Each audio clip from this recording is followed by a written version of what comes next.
Hello, lovely humans. I'm getting these messages coming through. So we've got Azim saying, Joe, top the tap of your head if you're loving life, please. And we've got, oh man, I've lost it. Someone saying, you know what to do, which I think was a prompt to start the boogie. So there you go. It's so lovely to see you all for the last webinar of 2024. It's been a hell of a year, but thank you so much for being here today.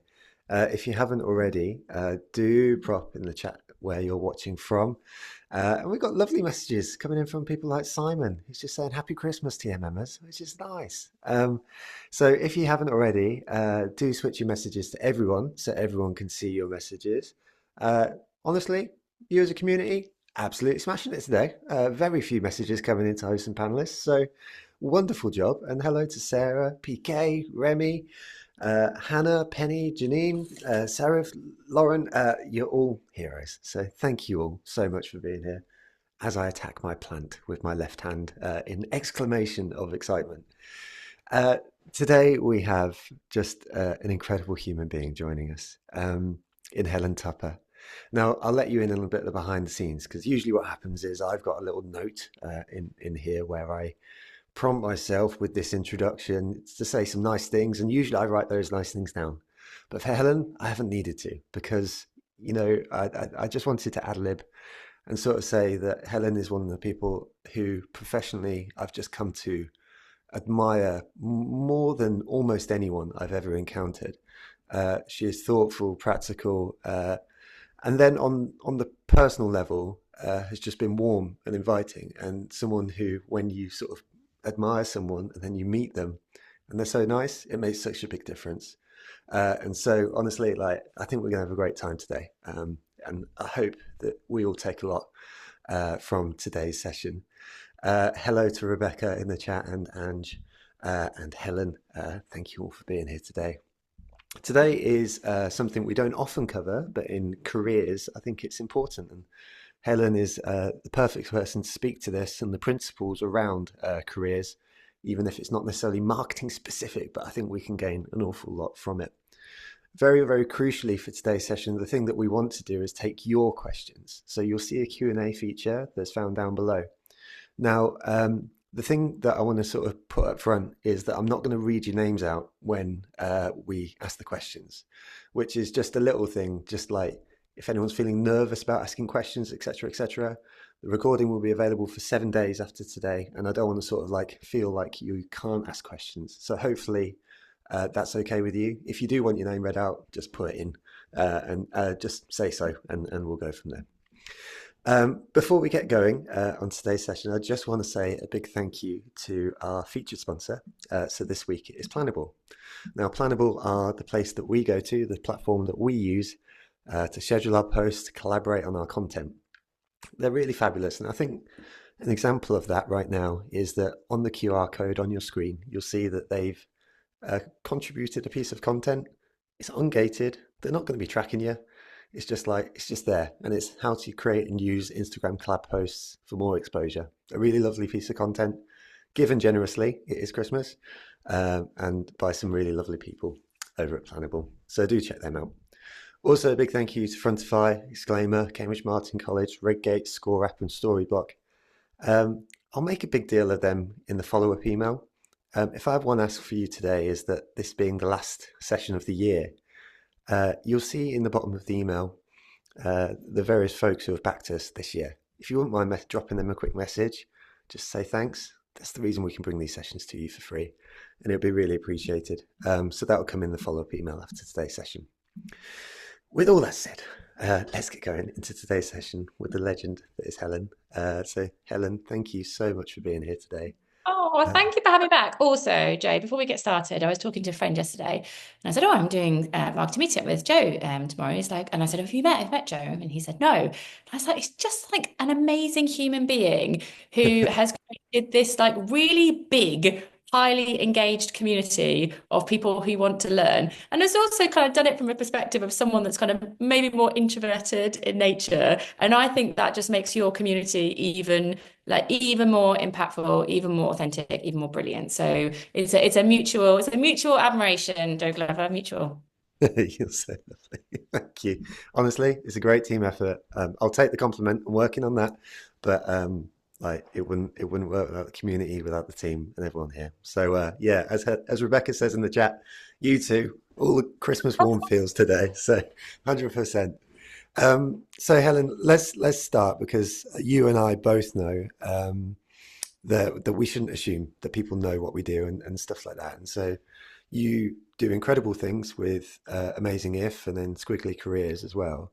So could you just explain what makes a career squiggly versus linear and why embracing squiggles is important? And I'll probably put that in the context that like there's a lot of fear that's going on around technology and AI and all that sort of stuff right now. So it feels like a particularly relevant question to ask straight off the bat.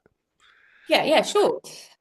So the whole kind of central point of the work that me and my business partner Sarah Ellis and our company do is this idea that we have all been given the career ladder as this definition of what good career development should be, i.e., you pick a path and you progress by going up the ladder, and success is about seniority.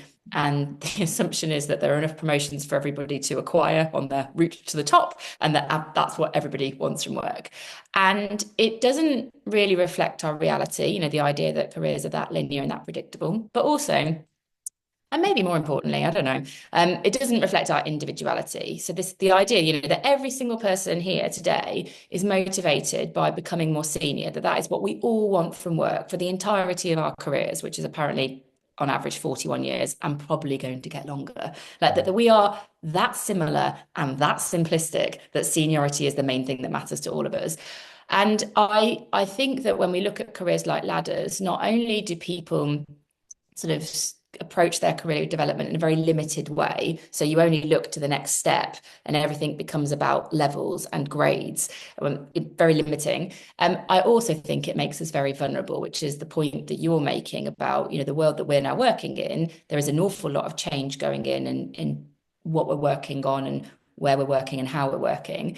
And if we're only looking one step ahead and we imagine this future that we can plan for and is very predictable, that is really out of sync with what is happening at work. And my worry is that people don't create an environment where they are able to respond to the change and the challenge and the uncertainty that is inevitable.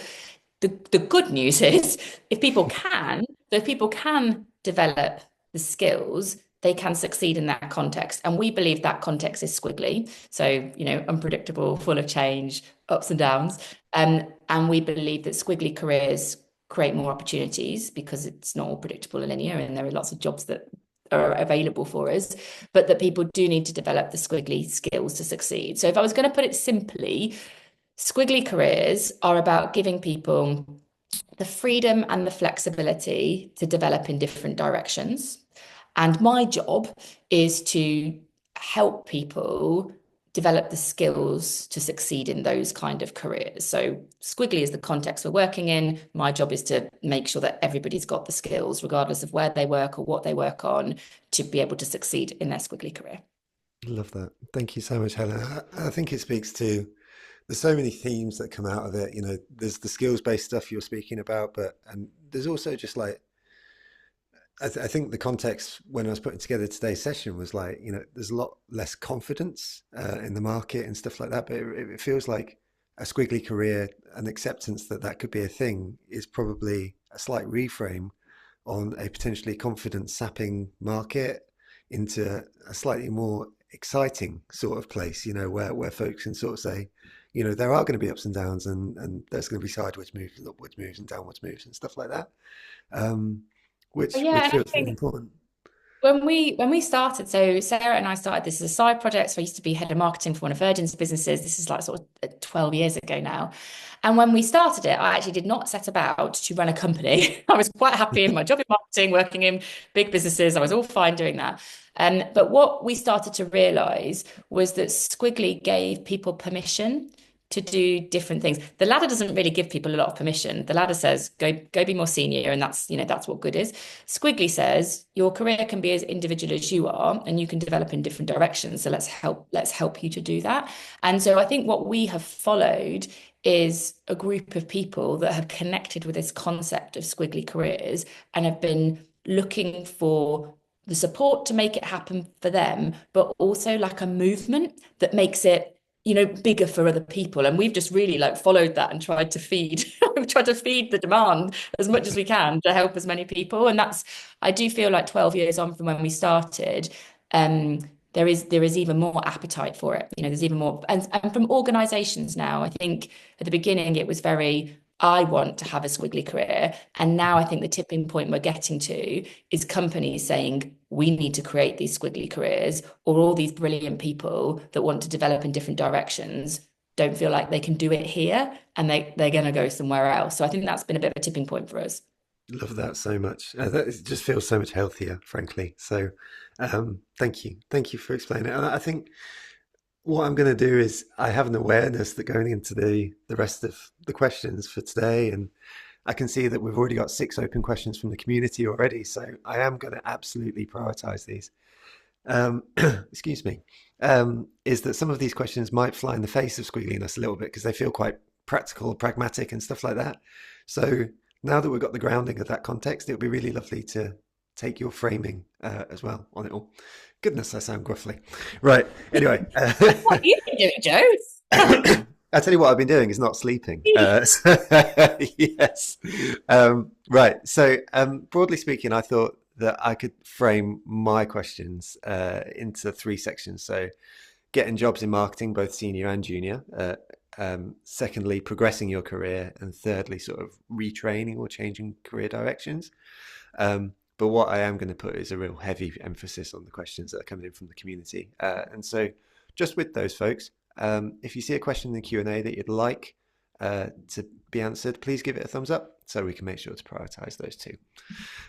So the first section was sort of like getting the job in marketing, and like what we heard from both junior and senior marketers when we were putting together this session. But in the junior camp, one of the things that really stood out was that experience gap, where people sort of say, we'd love you to, apply for this role, this junior role, but you need 3 years experience in marketing, etc., etc. Which is so frustrating and hard for people trying to break into the industry. So do you have any experience or any advice for folks sort of entering into that situation and how to overcome that? And I suspect there might be a bit of a reframe here. Well, I think there's a couple of things. The first thing I think is, even if you are not in the role that you want to be in, for whatever reason, like you're getting kind of that sense of rejection, you can still connect with the community in that area. And I think that is so, so helpful. So I remember like earlier on in my career, like I wanted to be marketing, and honestly, I wasn't in marketing. My career started in sales. But what I did while I was trying to sort of knock on some doors to get into marketing that didn't feel like they were open to me, because I hadn't studied marketing at university, I connected with a lot of different marketing communities. And I think that does 2 things that are quite helpful. So one, if you're really passionate about getting into this area, you've got nothing to lose by spending time like communities like this, communities like the Marketing Academy, the Marketing Society, joining some of their like open sessions. You have nothing to lose, because if this is an area that you want to work in, and it is proving hard to get into that at the moment, then at least you're with people who like care about these topics and who are, they're learning about it.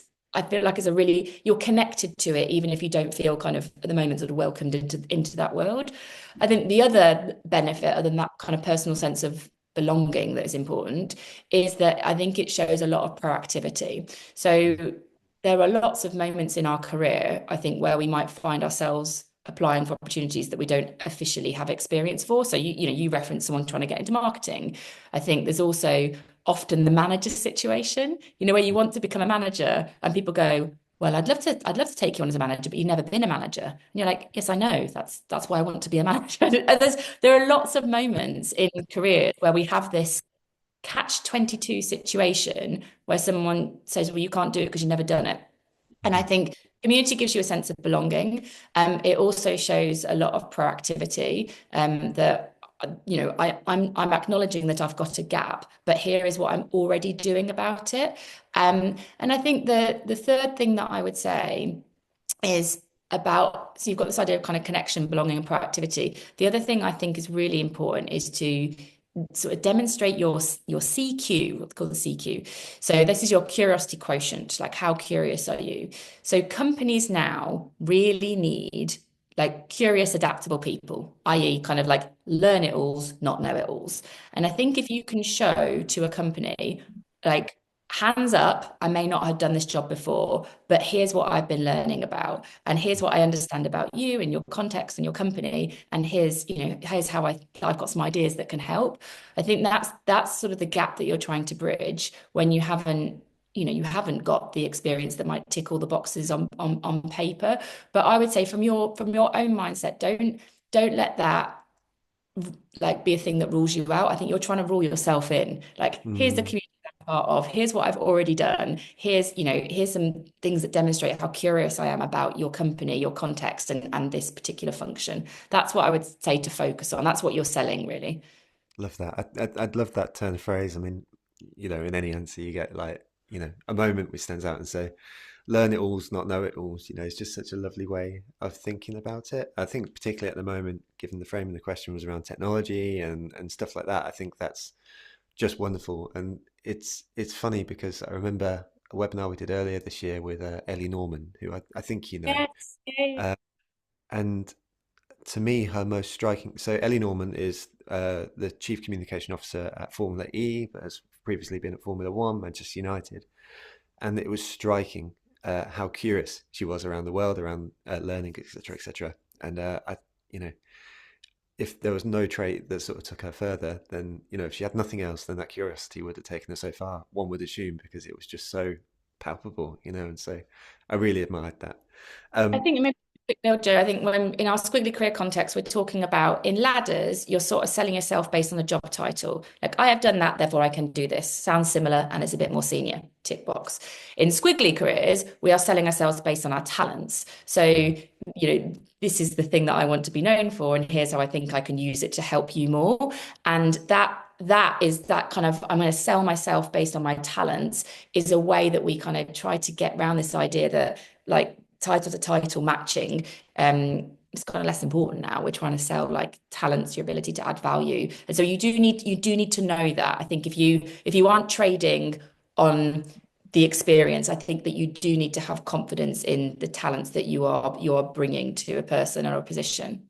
Nice. I love that so much, and I guess I'm abandoning the format already. So like stuff the structure. Like I think this is really important because this is heading into the third section, which will be sort of retraining or changing career directions. But one of the questions I wanted to ask you today, and by the way, there's 23 open questions in the Q&A. So what I'm going to do is just abandon my questions in a minute and just head straight into the Q&A for the community. Yeah. Um, is this sense of if someone's been in a role for a long time and is looking to do something else with their career, so is looking to squiggle out potentially out of marketing or into marketing or whatever it may be, Yeah. there's kind of that sense of like that golden handcuffs of like, oh, I'm earning okay over here and I may have to sort of drop down. And I appreciate this isn't probably squiggly language, but Yeah. I'm going to have to drop down to a more entry level role to be able to get experience in this particular job. So with this sort of idea of moving into something you haven't done before or a new industry, doing a sideways move, etc., is the advice the same? Is it about that curiosity thing? Is it about selling yourself on the skills, or is Yeah. it slightly different in a more senior role? Well, there's a few things. So I do think if you're interested in doing something that you've not done before, one of the most useful things to do, and this links to curiosity, is to have curious career conversations. So let's say I work in marketing, like I'm Helen Tupper in Microsoft, where I was, and I'm looking at Joe Glover and I'm thinking, wow, I'd love to do what Joe does. That looks amazing. Mhm. I'd love to make a move and set up my own company and create community and all that kind of stuff. I might have assumptions about what that role looks like and how it works. And actually, probably one of the most effective things that I could do is have a curious career conversation and say, really admire what you do, been part of the community for a while. Could I have a chat with you for half an hour just to learn about the reality of the role? And in curious career conversations, where we're learning about something we've not done before, what we are trying to do, there are like three things that I always say to people in a curious conversation, like ask these questions. One, describe a day in your life, because I'm trying to work out whether like a day in your life sounds like something that I actually want to do. Because I might have loads of assumptions about how glamorous Joe Glover's life is. And you might be like, no, actually, I have to find sponsors, I have to create content, I have to chase people like Helen Tupper and all this kind of stuff. But like, you need to understand whether that day sounds like one you want to do. So that's the first thing, describe a day in life. Second is you need to get a sense of fit. So I need to work out whether what I want to be known for is what this job over here needs. So I would be saying to you, in an average week at work, what are the strengths that you rely on most to be at your best? And I'm trying to kind of hear, does that sound like something that I'm good at? And then the third question is all about development. So if this is something that I wanted to do in the future, where would you suggest that I focus my development on today? And those questions are gold for like career insights. And lots of people don't get curious about their job until they're like applying for one. And it's a bit too late. Just have curious career conversations. So that would be my kind of first thing, like definitely going to go and do that. And the second, I think, is try to get some kind of active experience, like whether that's working on an internal project. It doesn't always have to be a position. Like often at the moment, I think career change comes with a lot of commitment. So I make a move and then I decide whether I like it or not. It's a bit risky. I think actually if you move away from sort of positions to projects, what projects can I do in and outside of my company that help me see whether this is actually something that I enjoy doing, something that I can then kind of use as a platform to kind of sort of promote myself as having done this thing. That's what I did. Like I obviously squiggled from marketing to doing career development, but I did it through side projects and I did it through kind of like doing kind of like slightly larger scale mentoring so I could work out whether I was actually any good at this and whether I liked it and I could sort of compare it to what I was doing today. Love that so much, and it's funny because a curious career conversation sounds like a far more practical way of what I did the other day, which was I walked past my postman and said, do you like what you do?" That sounds a bit passive aggressive. What have I done for Honestly, you? I have a dream of becoming a postman, and I mean it. Ah, And like I just wanted to find out. So, but three more far more practical questions there, Helen. So that's really fabulous. Right. I said I was going to ignore my questions and just head to the community. And so, okay. folks, once again, there are 26 open questions here. I would really, really appreciate it. If you see a question you like, please give it a thumbs up because that is how we're going to take these questions. The only caveat to that is if I feel like a question's been covered already, then I'll skip over it. And as I said, I'm not going to mention names here just because I don't want to out anyone who doesn't want to be outed in terms of careers, etc. So the first question comes in and it says, I'm looking to move jobs next year as I've hit a ceiling in my current company.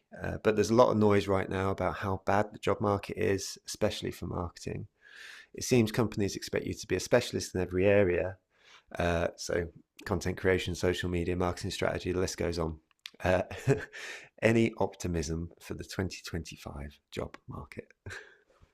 Gosh, well, um, first of all, I think that probably feels really frustrating for the person who's asked that question. Because it sounds like you're putting a lot of effort in and you don't necessarily feel like it's being recognized.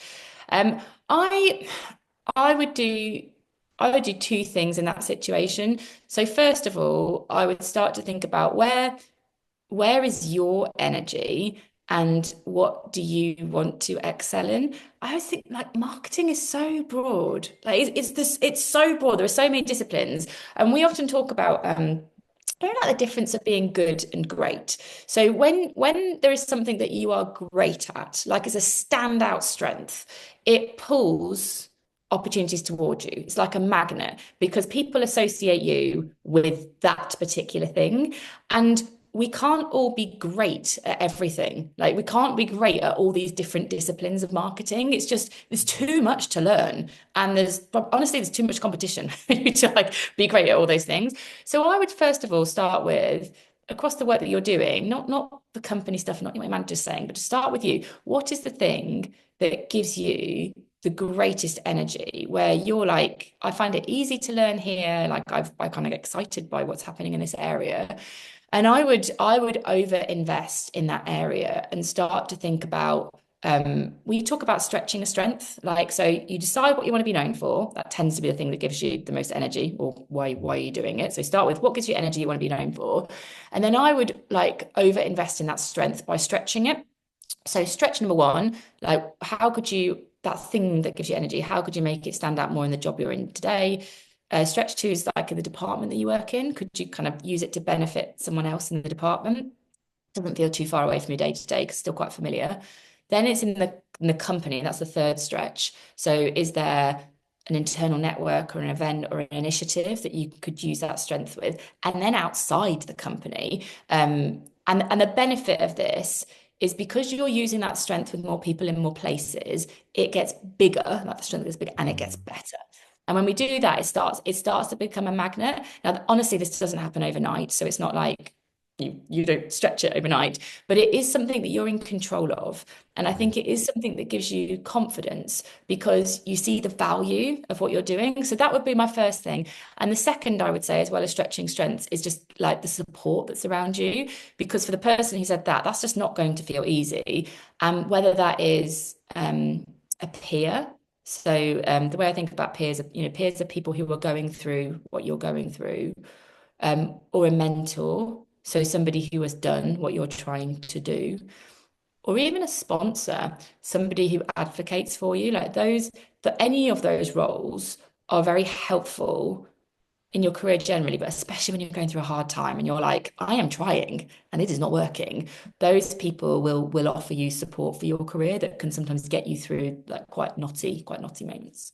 Love that. And I think, what was so wonderful about that answer to me is, as I hear you speak about it, when you mentioned the word control there, the framing of the question, and quite reasonably so as well, not to discredit the person asking it at all, because I think it's a very reasonable set of emotions to associate with this. But, the job market is out of my control. And I love you just bringing that back to what you can control, Helen. So thank you. I personally find that very useful, and I hope they do too, which is really, really informative. Um, let's take the next question. And it's an interesting one because I think um, the concept of squiggly careers is such a wonderful human concept. It's about finding the things which you're great at and you can sort of fulfill you as a human being. But the person asking this question is about like stuff like ATS, so stuff that looks at CVs and dismisses it straight Mm, away, um, without that human touch. And so how does the squiggly world sort of interact with this sort of more automated world? And so the question is, how can the industry get past this kind of exclusion? yeah. But I'd sort of widen it out. Yeah, honestly, not cracked it, but I'll kind of talk about what we're trying to do. I Mhm. think it is a problem. I mean, I think it's a problem for a whole range of reasons. Like, Squiggly is about finding fulfillment, but it's not just about fulfillment. It's about having more opportunities. I feel like fulfillment is a lovely thing, and I hope we all find it. But I also want you to be really resilient. I want when change happens, you to feel like you still got choices. That's quite a lot of what Squiggly is.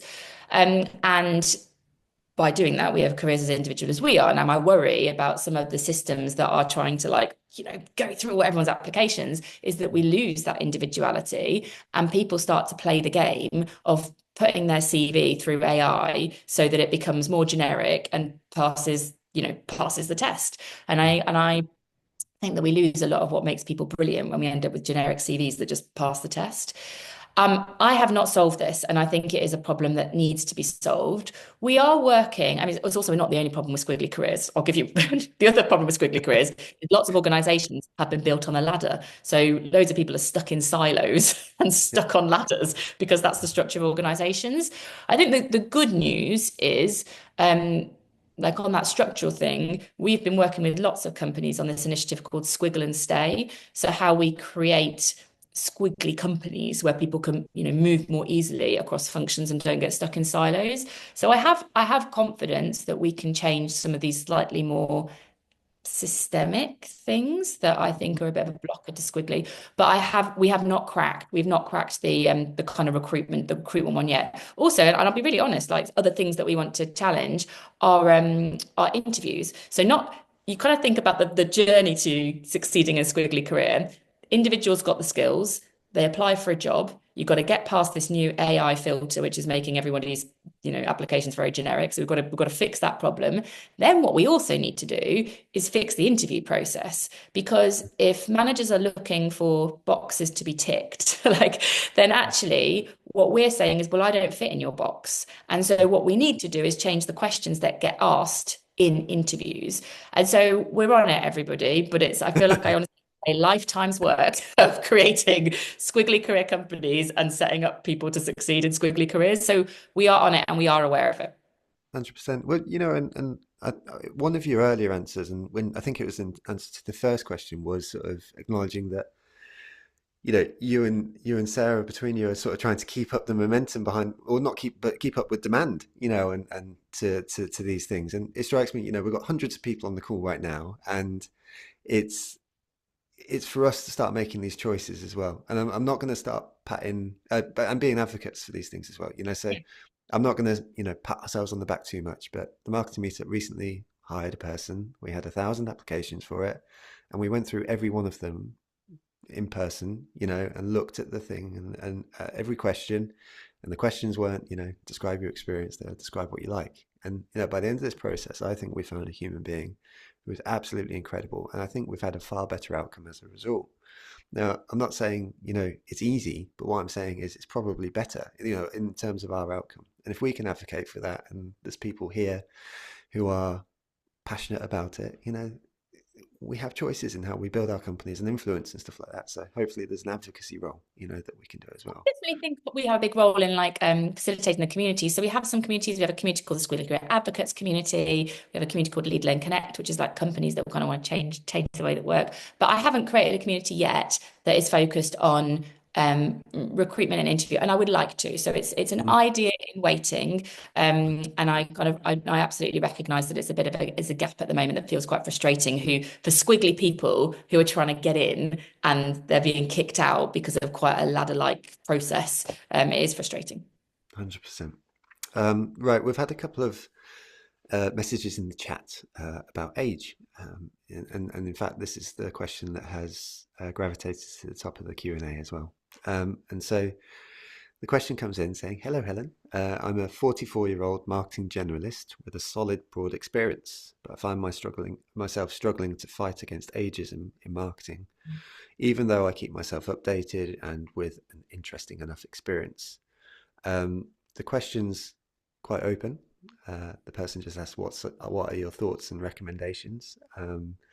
But is this something that you tackle often, and do you have any advice in this situation? Well, so it's interesting. Earlier in the year, I went to Paris for a conference that the OECD was putting on about some research that they had done into basically longer careers. And there's a really interesting report. They've actually just done, it's not marketing specific, but they've just done with the RSA a UK version of the report around longer careers. And the bit that really sticks out with me is it talked about people, it was actually late, I think it's like late 40s. It talked about the power of doing a pivot in your kind of late 40s for it was key things it mentioned were health. So apparently we're kind of healthier when we kind of make a career pivot there, because I think we like re-engage with what we're doing. And we're wealthier for longer because it increases our employability. Now, from my perspective, and this might not be the challenge of the person that's raised the question, but I do see it a lot, is that there's a real confidence barrier for a lot of people making a career change. Let's say you've been in marketing or you've been in one organization for quite a long time. Maybe you're feeling frustrated by the attitude to age in that organization, or the available opportunities for other reasons. But the fear of change gets in people's way. And it's where I think we have a lot of impact on our work on we do a lot of work on confidence gremlins. So how do you basically stop limiting beliefs holding you back is basically what our work on confidence gremlins is. So what does all this mean? Is there a problem? Yes. Is it bigger than marketing? 100%. Um, is there evidence that shows that actually the power of a pivot in a later stage of your career pays dividends? Yes, there's loads of evidence. I can give you the report. It's a good report. Um, I think there is the context of the company that you're working in. So is this company is the company the problem?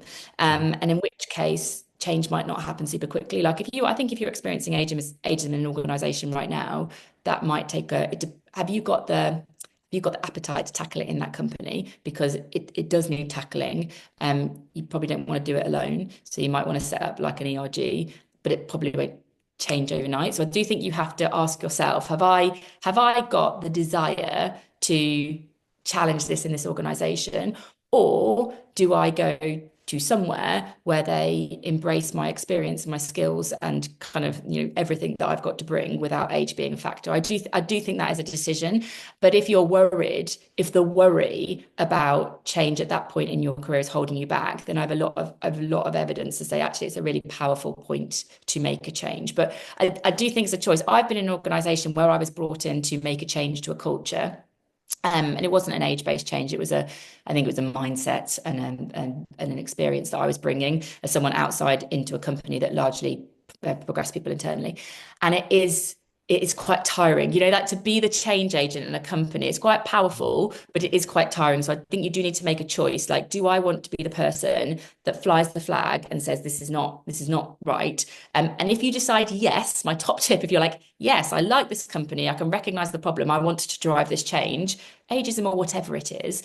I think the power of community in that context is really important. I remember the moment that I connected with other people who shared the desire and energy to make the same change as me. It just suddenly got easier. I didn't feel so alone. I didn't feel like I was like at the front of the arrow on my own. I felt like I had like a force of friends with me. But that would probably be my reflections. I love that. And I'm looking at the chat, and I don't want to, as I said at the beginning, I Very don't want busy to stop. chat. I'm trying not to look at it. I want to look at it, but I'm like, I'm going to get like, what's going on about sofas, Charlotte? What's There's friends references coming in now to pivot, so and all sorts. But it strikes me that with a number of folks in the chat, they are sharing similar experiences, and to your point here, where you're sort of saying, the power of community. There is a reassurance in knowing that you are not alone. You feel this, and also B, here are some of your people, and by the way, also it's the marketing meetup. It's kind of our job to connect you, and so like if you are sort of seeing these folks and stuff like that, and you want to message us and say, look, I want to sort of put together a group on this sort of stuff, get in touch. Yes, I think that would be Like, so powerful to put up a group and kind of actually share the stories so that people can't ignore them. I feel like this is often a conversation that in a company, because there's so many other things that people in companies might talk about. I think actually kind of making it unignorable is really good. And just in case you want, again, it's outside of marketing, but for anybody who's like, I'm passionate about this area and I want to be the people that changes the conversation that is happening about this. Outside of marketing, two people that are really, really good for evidence and stats and insight. Aviva Wittenberg-Cox, highly recommend her, and Lindsay Simpson, who runs 55 Redefined. Both have got powerful insights in the area that you could maybe kind of leverage to sort of just build up the evidence base for the change. nice. I love that. Thank you so much. Like endlessly useful. Thank you, Helen. And we're asking in the chat what the names again. We'll make sure to share the recording afterwards, and so we'll do that. Okay, next question. We'll head into two very similar questions. So I'm going to read them both out and link them together. So the first one came in via email before today's session, and it said, I'd love to ask Helen if she's any advice for someone trying to make an external move following maternity leave. I've been in the same role for 7 years by the time I'm finishing mat leave after my second child, which is a long time, and my confidence is pretty low, but I really want to find a new role where I feel challenged and valued. The second question, very similar sort of vein, and is the one that's at the top of the Q&A presently, says, I've been rather static in a role for 8 years, during which time I've had children, and the role is flexible enough to suit that, which is why I stayed in it for so long. And I want to move up and out, but aware that staying in one company isn't a great look. Can I get out, or am I stuck here? So this sort of, you know, I guess the context for my life as well, sat here with two very young children. So while I haven't experienced it, I've seen, the impact that maternity children can have on careers and confidence and all this sort of stuff. So um, both people seem to be asking from a perspective of wanting to find something new, but either not having the confidence to do so or a sense of feeling stuck. So, Yeah. Yeah, okay. I feel like there's quite a few things in here, and maybe going back to something that actually I feel like you asked me before, Joe, and I didn't fully answer about golden handcuffs. I might just bring that back in because I mm, think where I'm going with this is sometimes flexibility can feel a bit like golden handcuffs. You're in right. a company. Golden handcuffs could be, I've got stocks and shares in this company, and if I leave, so does that. Yeah. Or, I once had golden handcuffs on a learning program with a company where they'd invested in my learning, and they said if I left in a certain period of time, I had to pay it back. But it can also be flexibility. They've given me so much flexibility. I'm kind of worried if I might lose it. So I'm just going to hold that and come back to it. I think there are a couple of things in here. So I think the first is confidence, and I think recognizing that when you, I think, are a parent of young children, and I say that mine are 10 and 8 now, and I had my first child when I was at Virgin, and I was launching a new business for Virgin, as well as like launching a baby, or whatever you're supposed to be doing with a baby. Basically, I don't think I was brilliant at either of those things, but I think the issue is you have the confidence. The things that grow your gremlins are very present in those moments because you think, am I making the right choices? Do other people think I'm doing a good job? Do I think I'm doing a good job? Like there's this, melee of mixed emotions that like lead to these gremlins growing in those moments. I think are really two things that are useful here. One is to just take a moment to differentiate between feelings and facts. So, because it can all feel really overwhelming in your head. So the feelings might be, oh, maybe I feel like I'm kind of not good enough at the moment, or I feel like other people might be judging me, or I feel like I might be making the wrong choices. There's some kind of research that says that actually sometimes just naming feelings helps you to be more in control of them. Like literally just getting Mm, out the mix that's in your head onto a piece of paper and being able to see them helps, just stating it helps you to feel in control. But the other thing is sometimes we think feelings are facts. So I feel like I'm not good enough, therefore I'm not good enough. yeah. That is a feeling. The fact might be I have 7 years experience in this organization. I was promoted 3 years ago. I manage a team of two people who both gave me positive feedback on my management style. Like you probably have so many facts about the work that you are doing well, which your gremlins don't want you to see because they want you to go, you're not good enough, and people don't like you, and people don't think you're good since you've come back to work. It's feeling based stuff. So the first thing I would say is just put feelings down. It helps you to feel a bit more in control. And second is put the facts down because that's the actual evidence that often your gremlins don't want you to see. The second thing that I would say is if confidence is getting your way, seeing your successes is very helpful, like really, really helpful. Because often when we have a lower level of confidence, like the negativity in our bias in our brain tends to be kind of on alert, and that means that we process more of the negative. So things that we don't think we did well, mistakes that we've made, that's the stuff that sticks.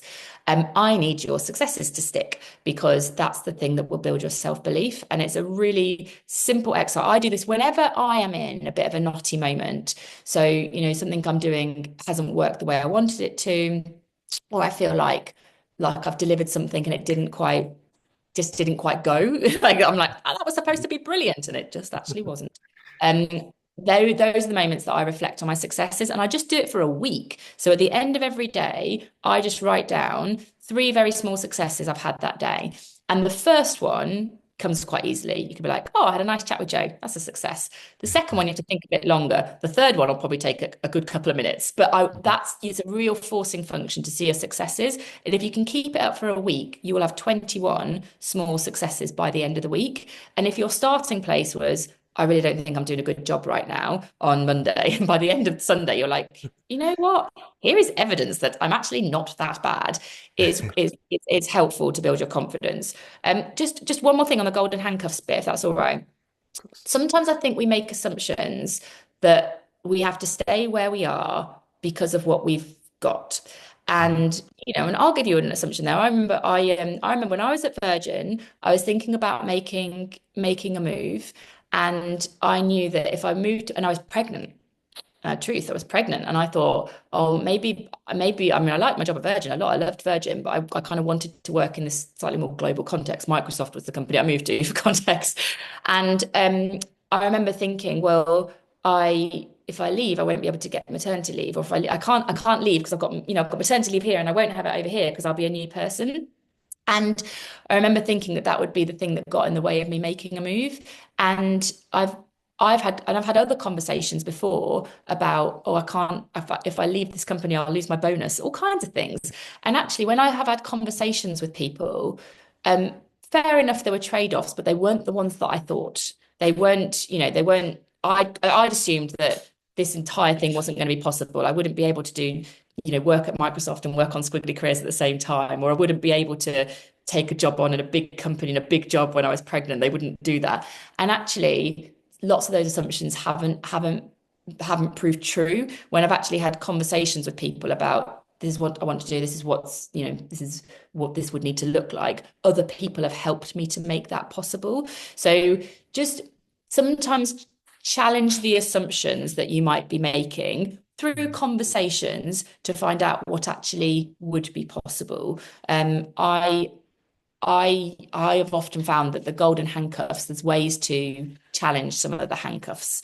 So I'll give you a very real example. The company that said to me, you can't leave before this time, or you're gonna have to pay all this money back.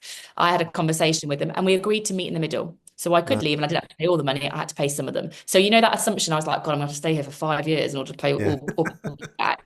And I did have to pay something back, but I didn't have to pay all of it back. And so sometimes I think that it's worth the conversation rather than feeling like you're stuck in a position because of an assumption that you haven't tested. Love that. Love that so much. I can feel it myself, that the three things per day would be an endlessly useful exercise for myself. Aside from everything else you said there, Helen. So thank you so much. Like, there's so much practicality and empathy there.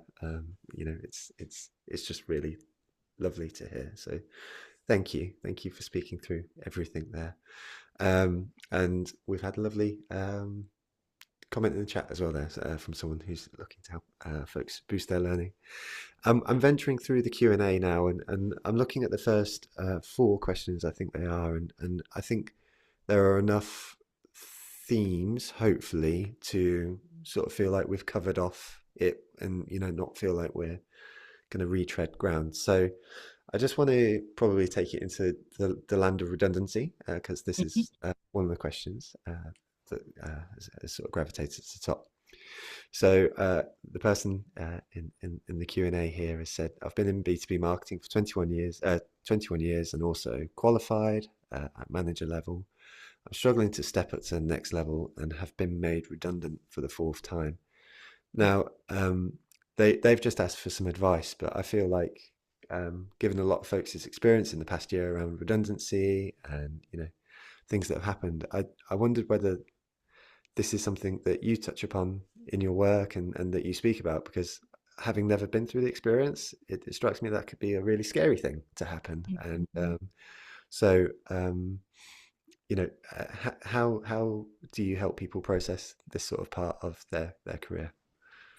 Yeah, do you know, I feel like I'm just going on and on about confidence, but I think Mhm. I kind of want to start there because I think being made redundant or going through restructures 4 times has got to, that's got to feel hard. So I think, and it has got to at some point erode your confidence. So I think one of the things that we talk about when you're in like a knotty moment, that's like knot after knot after knot. And the problem is, I think you can start to feel very stuck in your situation. Martin Seligman, who's a psychologist who focuses on sort of positive psychology, he talks about, how there are like these 3 P's of pessimism. And these are the things that, when you're in a knotty moment, so this is a very knotty moment, but the risk is the knot feels like you can't get out of it, like you're stuck in a knot. And there are three P's of pessimism that get people stuck in situations. So the first is where you personalize a situation. So you go, this must be something that I'm doing wrong. It could be, and I have no idea what industry is this person, but maybe you've worked in four startups. I don't know, and they are notoriously true. Or maybe you're working in a particular industry that has been, is going through significant change at the moment. But there are very likely to be factors outside of you that will be resulting in the knotty moments that you're experiencing. So the first P is when people personalize it. The way to get out of that is get perspective from other people. So who else is going through this? What's their view of the situation? And getting feedback as well, like because you can really zoom in on yourself, and so getting feedback, perspective from other people, very helpful when you're over personalizing a situation.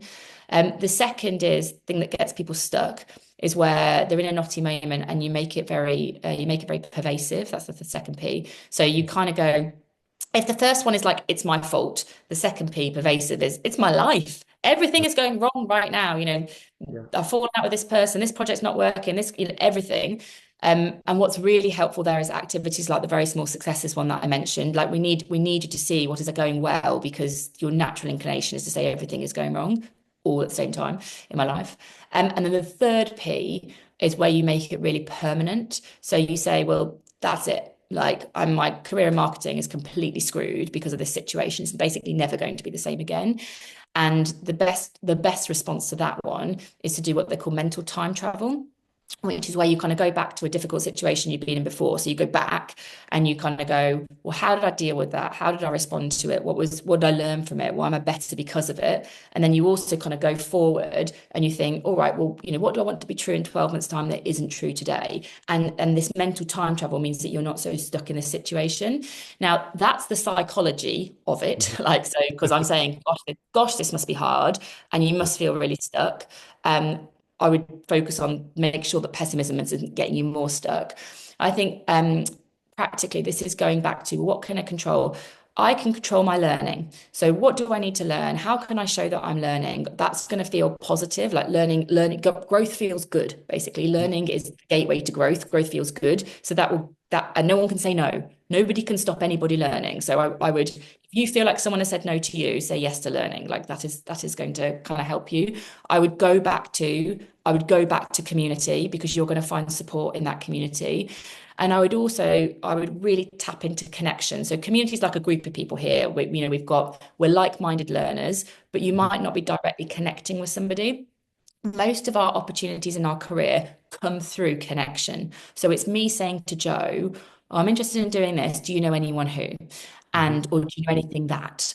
And often those finding those people who are bridges, who can open a door that you might not be able to, either see or open for yourself, are really, really helpful. So confidence, community, and connection, those are things you have got control of. And I would imagine at the moment you might just not be feeling so in control, if that's kind of the experience you're going through.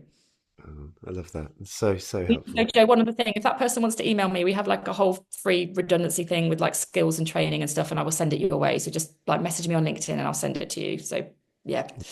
Thank you. Thank you, Helen. And like, what's so lovely as well is in the chat, I can see so many folks sharing learning opportunities as well, which is just like community in action, right? So, exactly to one of your C's here, Helen, community, helping community. So thank you all, just to acknowledge uh, another C, which is the chat.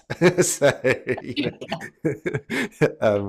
really quite incredible as always. So thank you.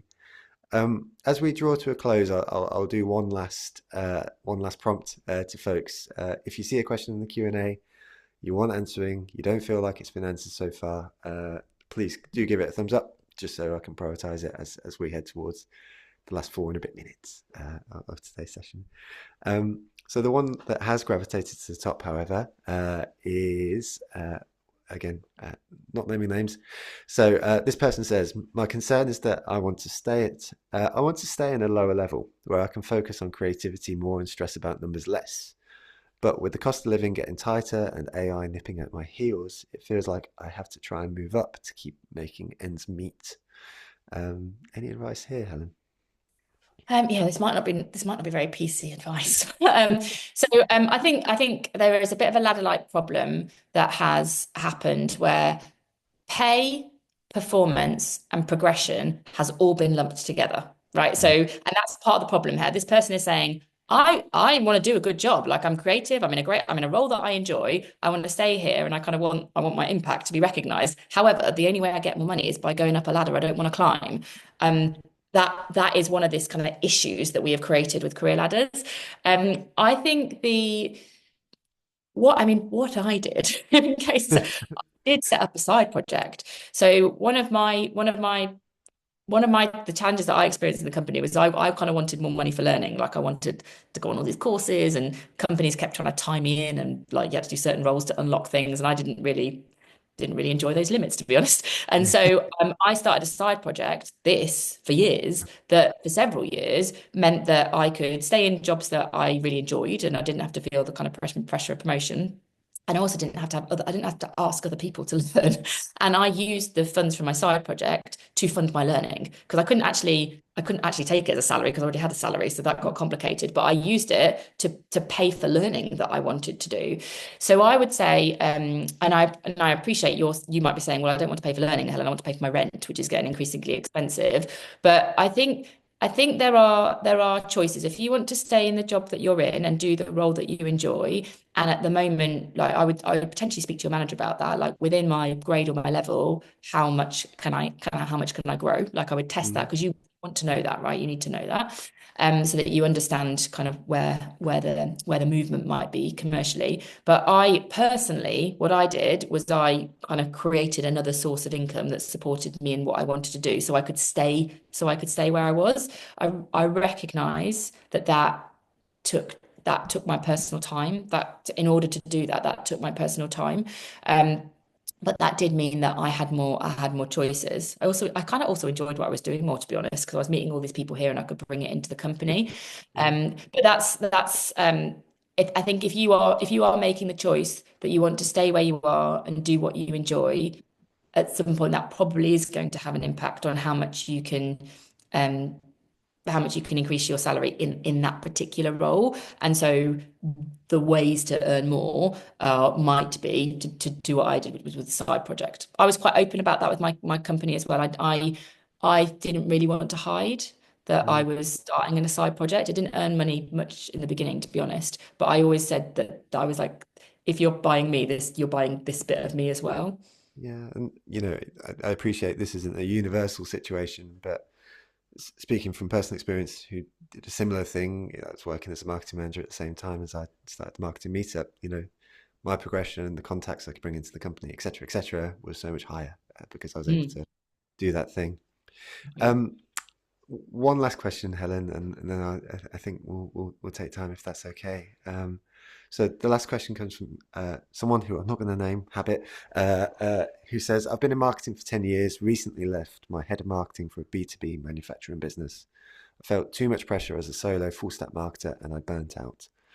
Um, and the I think this is really a prompt to sort of prompt folks to sort of investigate your work a little bit more, Helen. Because the question at the end is, what advice would you have in terms of pivoting one's career? As I just feel stuck on the ladder.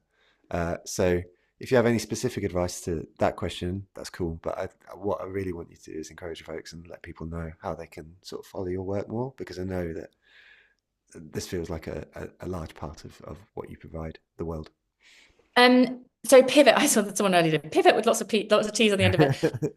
I think just with pivots are really powerful, but please don't be daunted by how big the pivot has to be. I think a lot of people think pivots has to be going from like a teacher to a personal trainer or something like that. And fair enough, but that's quite a big pivot. Sometimes a pivot could be I'm gonna work on a different project with different people in my current company. That's a bit of a pivot because playing it safe is doing what you always do. A pivot is doing something different. And actually, a lot of career development is through a series of smaller pivots, not necessarily the big dramatic ones. So I would say with pivots, maybe start small. just to sort of stretch strengths, work with new people, work in slightly different ways. And that might create the confidence to do a bigger pivot. If you want to do a bigger pivot, find the people that can connect you to those opportunities, the people that can open a door that you can't open for yourself. And my other top tip is start to build your credibility in the area you want to pivot to. That can be as simple as I will join a community or a professional body that operates in that space. I'm going to start writing on LinkedIn about this particular topic. Like Mm. pivots, because people need to buy you and not necessarily what you've done, you need to give them credibility and confidence that you can do that. So building your brand in that area, making sure some people can advocate, recommend you, open a door you can't open yourself is useful. We have a podcast on how to do a career pivot. So if anyone's particularly like, I want to pivot, like help me to do it, I can maybe, Joe, if I send to you for the community afterwards, if I send you the link to the redundancy stuff and a podcast on pivoting, it could be, might be useful for people.